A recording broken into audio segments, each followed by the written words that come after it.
Hello po, kamusta po kayong lahat? So, magkukuwento lang ako saglit, konti lang. Kasi maiksi lang po itong video ko. Fast forward ko na kasi kapag ito po'y aking normal na video lang, abutin po tayo ng siyam-siyam dahil sobrang tagal ko pong ginawa ito. Yes.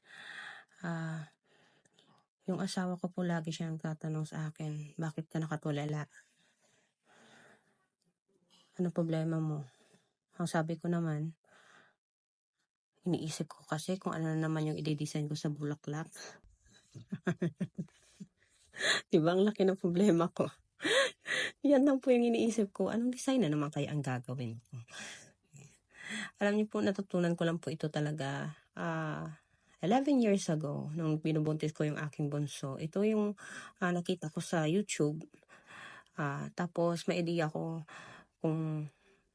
na ako kung paano siya gawin. Ginagawa ko na, hindi pa ako ganun galing noon gumawa. So, after nun, gawa na ako, tinitinda ko rin doon sa Pinas.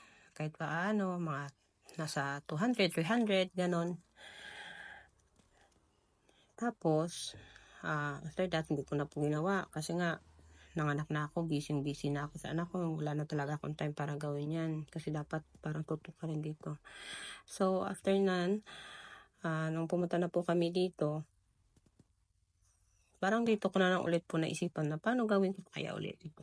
So, nag-try nga po ako. Yung maganda pa rin naman po ang kalalabasan ng nagagawa. So, ngayon po, sariling design ko na po itong lahat ginagawa ko. Hindi po ako tumitingin sa YouTube or ano. Sariling sikap na po siya. Kung anong naisip ko, yan na po siya.